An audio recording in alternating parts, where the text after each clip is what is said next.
My Govanen Melonin, and well met indeed. I am Arachir Galadirthin, the head of the modding team behind Divide and Conquer, and welcome to another lore video. Today, dealing with Isengard and the Tower of Orthanc, also just simply known as the Orthanc. As usual, before we begin with the main content, my thanks this month go out to Sam P. Muller, latest member of the Banner Marshals. Thank you very much for your ongoing support. And secondly, to Bam, Chris is sexy. Thank you also to you for your ongoing support and your bizarre name. And as usual, names of those who continually support the channel are listed at the end of the video. So, no further ado, let's deal with the names to begin with. So this video is, well, a little bit of a rundown. We're going to deal with the history of Isengard. We're not going to touch too much on what Saruman actually gets up to. We're dealing with the specific location that is the Isengard or the Orthanc. Saruman would likely be in, of course, covered in his own video if we want to do that in time. So, with that aside, the names. Isengard is his most common name and what we all know it of now, but when Isengard was originally created, it was known as Angranost, which is a Sindarin name, as it was built by the faithful, as we'll see shortly, and its name means Iron Fortress, or potentially Iron Enclosure. Angranost and indeed Isengard thereafter, the names themselves have a few definitions throughout the story. So Angranost, dealing with the Sindarin name first, Iron Fortress, comes from Angren, which means iron, and Ost, which means fortress or fortified town or fortified enclosure. From the very helpful Sindarin lexicon, or that's not the right word, from a very useful tool which lists all the known Sindarin words called Iparf Ehelen. Ost can mean the following: enclosure, fort, citadel, fortress, stronghold, or fortified town. So taking all of those as a sort of average, its name means Iron Fortress, really. And it's the same for the what is now the sort of Rohirric or Westron name of Isengard, although it's not Westron because Westron is just English. So the sort of old English Rohirric name for Angranost became Isengard, which means the same thing. It means Iron Fortress. It comes from the Old English word guard, which is still seen in modern English actually, with the words garth and yard, which both mean the same thing, which is that a sort of a garden surrounded by surrounded by a wall or a thing. And Eisen means iron. So that is the name in both of the languages that we know it as. And it was the Aethed that give it the name Isengard, and the Númenóreans who built it called it Angranost. Now the Orthanc, the tower in the middle, which we shall also discuss in this video, in Tolkien's words, this is either by design or by chance, which is what Tolkien wrote, is that Orthanc actually means something in both Elvish and Rohirric without having to change anything about it. So in Elvish, Orthanc means Mount Fang. But we're never really given the true etymology of why that is. And in Rohirric, or in the language of the Aethod, it is cunning mind. Two different meanings for the same word in different languages, and Tolkien was happy to go with that as the names. So that's the background of Isengard in terms of its name. Now we'll deal with what it's actually like, the sort of geography of Isengard, if you will. So, Isengard is used as a name for both the geographic location sometimes, although that's not strictly correct, and more importantly, sort of the fortress of Isengard, enclosing everything about it. So the wall, the tower, all the lands in between, but also it is sort of used as a place name, despite the fact that Isengard is situated within a valley. It is, of course, at the very end of the Misty Mountains, at their most southerly tip, or where there is an indent in their southern tip, and Isengard sits between the fork of that indent.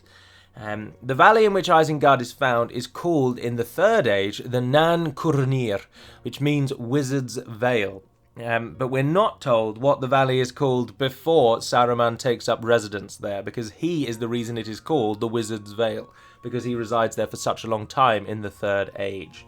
Curanir is the name given to Saruman, and it means man of skill. But again, there's a bit of an odd relationship here, because Curanir means man of skill, and is given as a name to Saruman, but Curanir also then comes to simply mean wizard. So it's so... It's so linked to Saruman that the name on its own comes to mean wizard in time. So Nan Curanir, the Wizard's Vale, strictly means the Valley of the Man of Skill, and in many ways is describing Saruman specifically.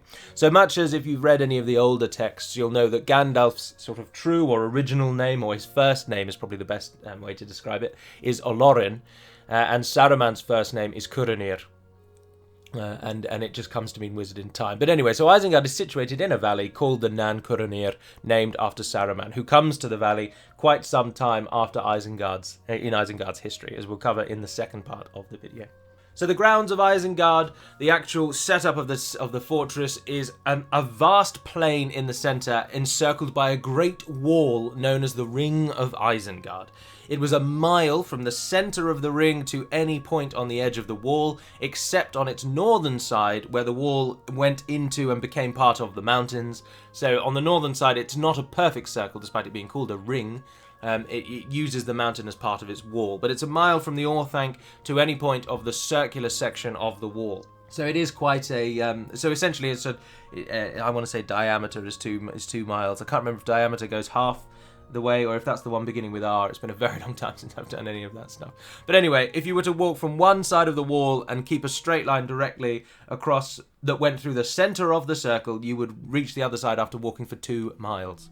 So it's quite a sizable area that it covers. At the southernmost point of the wall stood the single entry point into the Ring of Isengard, a great gate. But it is less of a gate and more of a great arch that happens to have doors in it, because the wall, the Ring of Isengard, is very thick. And so rather than just being a simple wall with one gate, there's a tunnel that you have to go through to get into and beyond the ring. And these 2 great arch gates stand at either end of this tunnel. The gates were made entirely of iron, and they were very, very heavy, but they were so masterfully crafted that when they were unbarred or unlocked, despite their size and their weight, they could be opened with a single push and would swing open without a sound. They glided on their hinges. They were so well crafted, despite being 2 heavy gates of iron. Also, the wall of Isengard, not depicted in really any media I've actually seen it, is built out of black rock. It is not a white or a grey stone wall, it is black, much as the same as the tower itself, except unlike the tower, the wall is penetrable. It can be destroyed, as we shall see later on. But it is not a grey or a white stone wall, whereas it's always depicted as that, and I think in everything I've ever seen they give it a white or a grey colouring. So the purpose of this ring was actually twofold. Chiefly, it acted as a defence to the plain beyond and the ground of Isengard, but secondly, it also acted as the living quarters for all who weren't housed in the tower itself or lived in plains on the huts, which is pretty much everyone. So Tolkien describes the full length of the ring as being used for housing, with various halls of different sizes and with even tunnels within the wall. It's so wide, they have sort of corridors is a better word. Tolkien describes that thousands of people, or of things, obviously orcs as they are later, could be housed within the ring, and alongside a great store of arms, armour and supplies.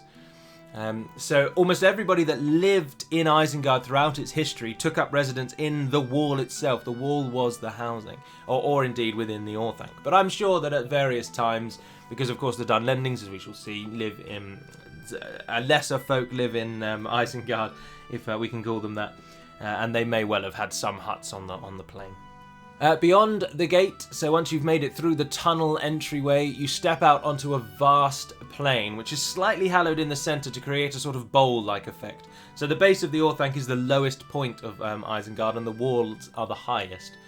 And before the turning of Saruman, the plain was lush with trees, described as fruitful trees, and vast groves with pleasant avenues that crisscrossed the entire way. So essentially the entire plain of Isengard for much of its history was nothing more than a giant garden, but one that actually reaped fruit and food. But that was its purpose. It was just a beautiful place to be and to walk through, and it had no other purpose at all. Gentle streams also flowed through the ring itself, coming down from the mountain, and they pooled in a lake within the Great Plain. And of course, the River Isen runs just beside Isengard and out down through the very tip of the western edge of the Westfold, where the Isen then finds its course and joins up with the Adorn River, and then obviously flows on its way to the Belegar, the Great Sea. So all in all, the land of Isengard is something of a sanctuary to the worship and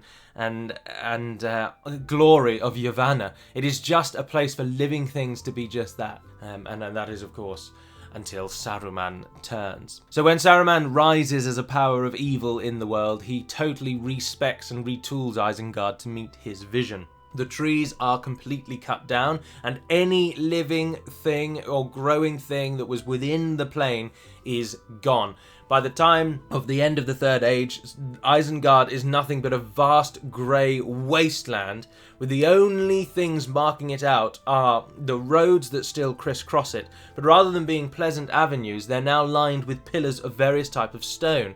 So there's marble pillars, iron pillars, and stone pillars, and they're all linked with a chain. So essentially every path, rather than being a nice pleasant walk through a forest, it's now a dusty, horrible road with iron chains lining either side of the path and nothing either side of you but grey wasteland. The Orthanc, of course, still stands in the centre at the time of Saruman's turning, but he also, at this time, builds great mounds at various points on the plain itself. These stone mounds. And the purpose of the mounds was to cover the shafts that Saruman delved deep into the earth below. Tolkien describes the place looking like a graveyard of unquiet dead, or meaning it looks like a graveyard where the dead are awake and alive and moving around. The shafts that were carved into the earth were either just large slopes or they had spiral staircases leading down to the great industrial chambers where the slaves and workers of Isengard outfitted their new type of warrior, the Uruk-hai. The furnaces, the treasuries, the storehouses, the armories, all were housed in the caverns beneath the earth. It doesn't specifically say what Saruman does with the buildings that are within the ring of Isengard, within the wall, but it is, I should imagine, they would just be used for the same thing that all beneath the ground was used for storehouses and whatnot. But it could well be that the people actually, or the orcs and the servants actually do live within the ring, and everything else is stored underground because it's safer there. But the mounds cover any of those great shafts, giving them sort of coverings from, I assume, like rain, and so the people can't fall in. I think it's more of a practical thing. They just happen to look ugly as sin. At night time, though, because works in Isengard continue around the clock, the doors and the windows of these mounds that give entry into the shafts are said to be streaming with great plumes of smoke. And because of the strange goings on underneath the ground, these plumes are lit with colours of green, red and blue, so that it creates this bizarre hellscape when you're looking at Isengard in the night, with just unnatural colours erupting, as it were, from the ground beneath. But of course, amidst the mounds, standing at the very centre of the plain and rising as though riven from the bones of the earth, stood the Orthanc, a great black tower of gleaming rock. It was built by the Númenóreans of old, and its nefarious design was wholly coincidental. So it looks pure evil, and it happens to then become the domain of an evil person. And that is just entirely by accident, really. If the Númenóreans had created a great white tower built with swans and whatnot, then Saruman might not have wanted that as his headquarters. It might perhaps have dampened his effectiveness. People may not have seen him as evil as perhaps as evil as he was. If he had a great white swan tower, but there we are. Anyway, the tower was crafted of 4 pieces of enormous rock, and they are said to be of many-sided stone, and they're welded into one at their top, where there's a flat head, except for 4 protrusions which keep reaching up into the sky that we're all very familiar of with any depiction we've seen of the Orthanc, where it looks like it has great horns, or horns would be the word, isn't it, or spear tips reaching into the sky on the 4 points. The 4 sort of corners, if you will, even though it's sort of a circle. In some depictions, the description of many-sided stone is taken to mean that the tower is not actually a perfect circle and not a sort of smooth, uniform design, but rather a thing of just pure natural rock that has been shaped and worked on. But isn't this sort of... uniform is the word, it's the best word. So in all the depictions that we really have seen in mass media of the Orthanc, it always is totally uniform. It may not be a perfect circle with a smooth edge, but if it's ever got protrusions, they are always of an equal distance between each other, and there's an equal number of them. But in some drawings that I've seen of the Orthanc, it's taken to give a much more natural look, like it's actually an extension of rock that has just came up out of the ground and takes on a really weathered look rather than a nice plain look. The points at the very peak of the Orthanc was said to be as sharp as spears at their very summit, and at the base of those horns, as I already say, which is about 500 feet above the plain below, which is where the highest point someone could stand on the Orthanc is at 500 feet. For comparison's sake, Minas Tirith was 700 foot. From the base of the White Tower to the base of Minas Tirith. So the Orthanc is only a couple of 100 feet behind. And at this peak, there was a flat space where a man could stand. And we see this particularly in the movie where Gandalf and Saruman end their fight on this flat peak. And also then we see Saruman, is it earlier or later, calling down to Carathras to ruin the Fellowship's journey across the Misty Mountains. So that, in a nutshell, is what actually is at Isengard and what it sort of looks like and what it is used mostly for. So now we'll delve into its actual history. So the tower, or Isengard in its entirety, was built, of course, by the faithful Númenóreans after the drowning of Númenor. They come to Middle-earth in full. The drowning of Númenor is at the end of the Second Age. And Isengard is built at least by the time of the Last Alliance. So I think it's about a 200 or 150 year-ish window that the Isengard could be built in. We aren't given an exact date, but it is built when they arrive. And it's used as a guardian fortress of the most northerly border of Gondor proper. Because despite at the time, certainly later on as we'll see, Gondor's height of its power, it controls the Enedwaith and Minhiriath as well as Arnor and obviously Gondor. But at this time, the Isengard is kind of the marking border of the most northerly point of what Gondor claims as its own, or what the new nation of Gondor. Enedwaith as well, even when tangential, but Enedwaith, even when absolutely part of the Kingdom of Gondor, is only really a de facto Gondorian land. Gondor doesn't actually really do anything in Enedwaith, and the peoples of Enedwaith go about their business without really any knowledge that the Gondorians rule them, as far as we know. Isengard, of course, is also used to house one of the Seeing Stones of Númenor, and so in time the stone comes to be known as the Orthanc Stone. And the tower is used as a defence for that. The stone itself actually stays in Isengard for the entirety of the Third Age, because Isengard's history is essentially tied with the history of the Third Age. So it may well have been built just at the dying breaths of the Second Age, but if taken in your mind, if you just think Isengard was built at the start of the Third Age, and then it obviously exists throughout the Third Age. So this isn't a Second Age tower, it's not a particularly old location in the grand scheme of Middle-earth's history. Where there are places that are very, very old, mostly natural places. But anyway, tangent.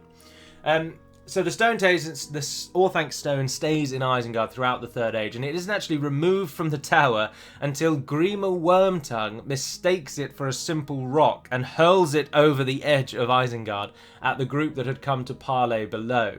The group that we know, led by Gandalf, Theoden is there, Aragorn and Éomer, I believe, are there, Gimli and Legolas, and of course Merry and Pippin as door wards, and Treebeard as well. And Grima throws it over the edge because he doesn't know what it is. And, of course, I'm sure Saruman is not best pleased at that. The stone is then kept by the Free Peoples for the rest of the Third Age, and is famously used twice before the fall of Sauron, once by Pippin accidentally, and then by Aragorn to show Sauron that he, the heir of Elendil, has come. And it's depending on your take on it, it's a pivotal moment in the defeat of Sauron, a sort of morale-breaking moment against this all-powerful being. After the end of the Third Age, though, it's not known what happens to the Orthanc Stone, but it spends all of its life in Isengard right up until the dying days of the Third Age, which is rare. Most of them have been moved around. I think the Minas Tirith and Elystirion and Minas Tirith stones and the Orthanc Stone are the only three that stay in one place throughout their entire history. Although, actually, the Minas Tirith stone, isn't that actually the Osgiliath stone? I need to know that better. I should have looked that up. Because I can't recall if there's one in Minas Tirith and one in Minas Morgul, or Minas Ithil, or if there's one in Osgiliath and one in Minas Ithil, or if they're both in Osgiliath and then they're moved. I'm not too sure. But anyway, certainly the Elystirion and the Isengard or Orthanc stones stay where they were placed at the start of the Third Age. They stay there for the whole of the Third Age. Isengard doesn't actually really factor into the proper histories of Middle-earth until very late into the Third Age with the Oath of Cirion and Eorl. Before that time, we don't really know anything anything about the tower other than that Gondorians maintain it as a watchpost for almost all of the Third Age. But at the time of Cirion and Eorl, of course, the land of Calanathan, which is the most northerly province of Gondor proper, just on the northern borders of the White Mountains, is given over to Eorl, and Calanathan becomes Rohan. Something that we do know, though, one of the few tidbits of information about Isengard before the coming of Rohan, is that wise men were said to gaze from the top of Isengard and in a stargazing fashion. So we know that the Gondorians did actually use it, even just from time to time before the coming of Eorl. So it must have had visitors every now and then. But then Calanathan becomes Rohan, but the tower and the ring of Isengard are not given to the Rohirrim. They are maintained as what I'm going to call an enclave of the Gondorians. So, and at this time the view is taken that the Orthanc should be locked. So the ring of Isengard is maintained by a Gondorian enclave, and a Gondorian pure-blooded man leads them. But the tower itself is locked, and the keys are taken back to Minas Tirith. So the Orthanc stone is locked inside the tower, and it isn't used or seen for some time. So all of this is taking place around the year 2510, or we'll just say 2500, of the Third Age. So we're about 2,500 years into Isengard's history before it really actually features in the world's history. So there's a lot that we just do not know about this tower. But anyway, the Orthanc is locked, keys to Minas Tirith, Isengard as an enclave, and Rohan is now founded, and the Eothered move in and start building their places and their homes and whatnot. This small enclave of Gondorians, the leadership for them passes hereditarily down the line. So the pure-blooded Gondorian who is announced as the leader at the time of Rohan's founding, only his children can lead this small little group. However, the enclave does not mix with the Rohirrim at all, and even after just a short time, the people of Rohan actually come to view the Guardians of Isengard with distrust and with dread. The head of the enclave takes the name Lord of Isengard, so we're never given his actual name, but he takes the title Lord of Isengard, which is a bit presumptuous, and they keep their dealings wholly secret from the Rohirrim. And therefore, in time, as this position is maintained, the Rohirrim come to believe that the Enclave actually dabble in black magic, and they simply do not go near them. But later, in the reign of King Dior, which is about 200 years after the founding of Rohan, the schism between the Enclave and the Rohirrim proves to become more than simply troublesome. Because, unbeknownst to the Rohirrim, the bloodline of the Gondorian ruling family had actually failed some time ago. We're not given specific dates again. And of course, we're only 200 years after Rohan is founded and the tower is set up. So it could well be that the ruling bloodline may have failed sort of after just one son. But anyway, the bloodline has failed, and the leadership of this enclave passed to a lesser Gondorian family. That is to say, a family who has mixed blood, and were far more favourable to the plight of the Dunlendings than they were to the wars of Gondor, because the peoples of Dunland and the peoples that inhabited the land of Gondor originally were far, far, far, far, far closer in blood than the coming Númenóreans were to any of those peoples. Because, of course, 3,000 years of Númenórean purity had existed since that time. So the Dunlendings and the peoples of Gondor were closer in blood, and it's this mixed blood that gives this enclave now a favourable view of the Dunlendings, who, let's not forget, live only a stone's throw away, whereas the nearest Gondorian city now to Isengard is arguably Minas Tirith, which is quite a ride away. Of course, Gandalf mentions it's a 3-day ride, although that comes from the film, so do take that with a grain of salt, but I would have thought they wouldn't have lied for something like that. But he says that it's 3 days from Edoras to Minas Tirith, or is it from the Hornburg to Minas Tirith, or any event. It's probably quite a ride from Isengard to Minas Tirith, whereas the Dunlendings are probably hours away. So they come to look on the Dunlendings a bit better than the Gondorians. In time then, not only do they favour the Dunlendings, but they actually start to assist them. And they begin to allow Dunlendings to cross the River Isen through Isengard, and slip into the Westfold unnoticed. And there, the Dunlendings begin to set up villages and homes in the foothills of the mountains to both east and west of Isengard, and under the southern eaves of Fangorn. Because for a brief again tangential, but the River Isen is fortified at 2 key points. The fords of the Isen, which are obviously made much more famous later on, as we'll see, and of course the Isengard itself, where the stream is not strong enough to really deter any crossers. Dior and the Rohirrim in general, having plagued and fought with the Dunlendings now for about 200 years, or been plagued by the Dunlendings, or depending on how you view it, you might be a Dunlending supporter. But anyway, so the river is fortified at the fords and at Isengard. So the Dunlendings aren't crossing at the ford, so they must be crossing at Isengard, as the Rohirrim come to learn. All to the south of the fords was held as well. So after King Dior is actually attacked and after he attacks and defeats the Dunlendings, who have made their way across the river, he moves on Isengard because he obviously sees it as the only possible site they could have crossed the Isen. At the gates, he sends messages of goodwill to the Guardians, but no one appears to the Rohirrim outside of Isengard, and they're met with arrow fire. So King Dior and his son King Gram, and then his son King Helm, would never see the inside of Isengard again, and all 3 of them actually die before it's returned to the Free Peoples. Because when Dior was turned away, what he didn't actually know was that Isengard had actually been captured by the Dunlendings, and they put any defenders to the sword who didn't swear fealty or merge with the Dunlendings there and then. So the Gondorian ruling family, their bloodline fails. The rulership passes to a lesser mixed blood person who is half Dunlending, half Gondorian. He sympathizes with the Dunlendings and lets them in, and they betray him, murder anyone that doesn't side with them, and claim Isengard for themselves. So the Dunlendings don't come out of this showered in glory. But anyway, these usurpers then hold Isengard for the next few decades until the coming of the long winter brings a very, very harsh famine on them. The long winter comes about 50 years after Dior's escapades at the walls, or in the year 2750. I believe it's about 50 years after Dior's escapades, or it could possibly well be only a short time later. But anyway, the long winter freezes all the lands of Western Rohan and indeed the Isengard, and the people within the Isengard begin to starve.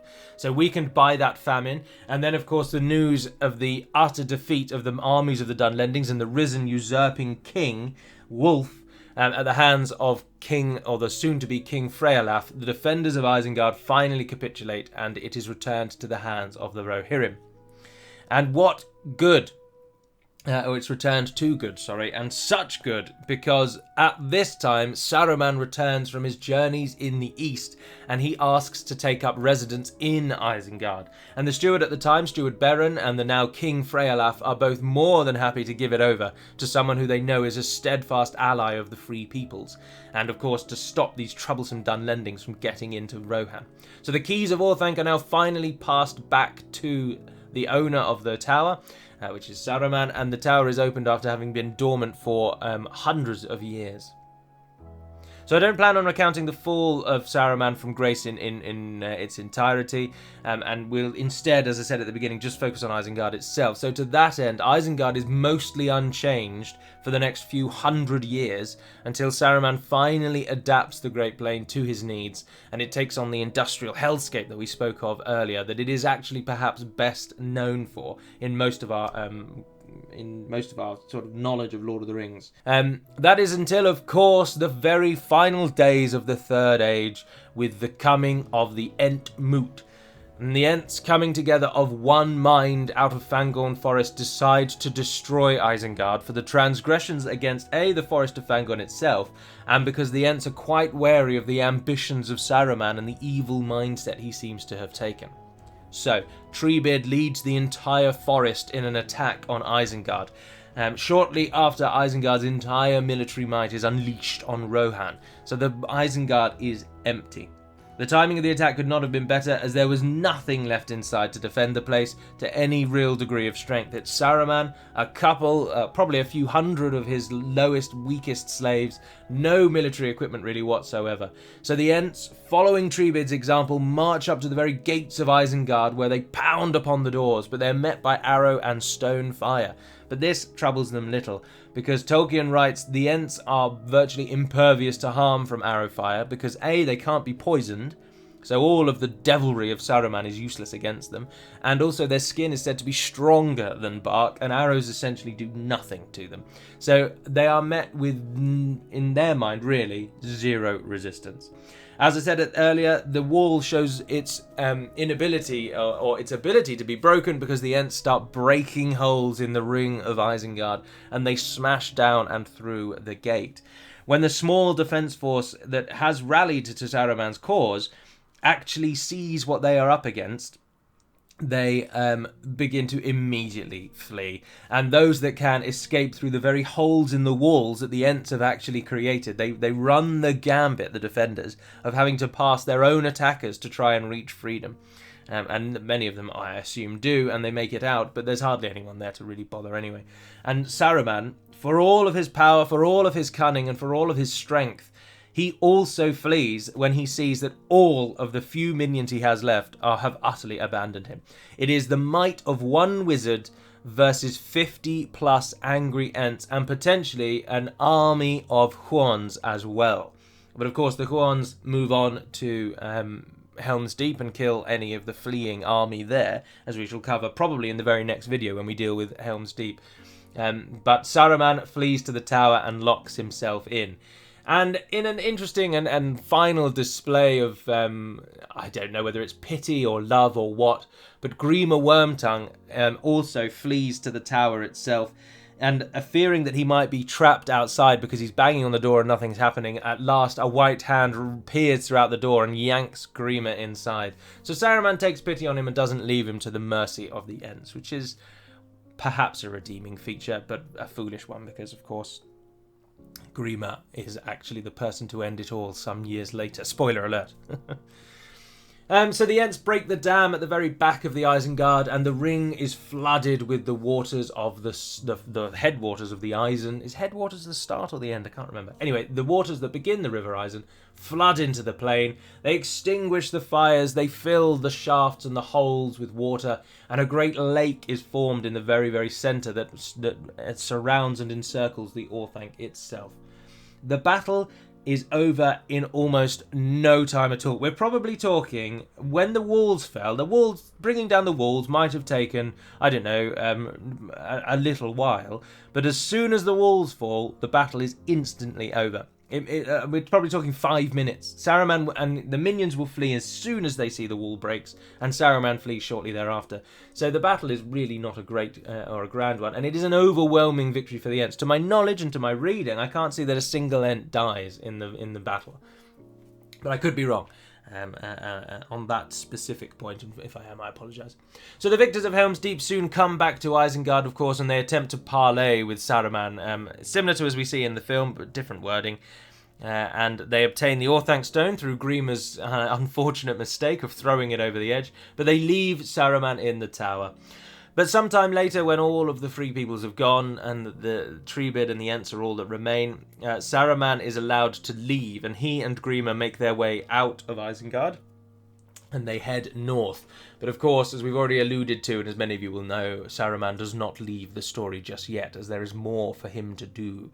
More misdeeds to carry out and evil to bring to the world. But Treebeard takes over the ultimate lordship of the tower, and Isengard comes to be known as the Treegarth of Isengard. And it is given over wholly to the Ents. Trees are brought back to the place, and nature once again thrives in the ring of Isengard.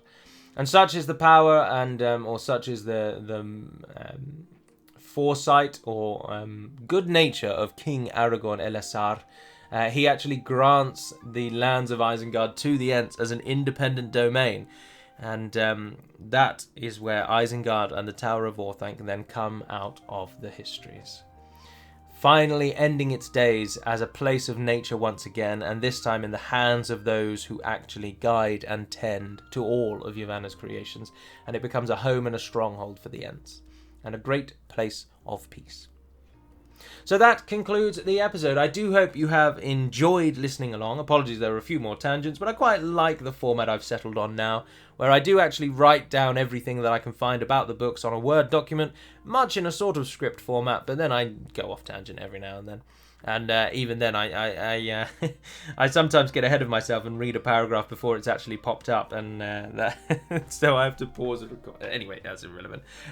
This is mostly just so that I can pop the names of those I am especially as ever thankful to for supporting the channel directly through Patreon. You don't have to do that, of course, but it is a feature there if you would like to. And also, don't forget that you don't need to support the channel in order to download the raw voice clips of these videos. So if you want to download these as I think I download them as FLAC files, which plays on pretty much everything, but you can always convert it if need be.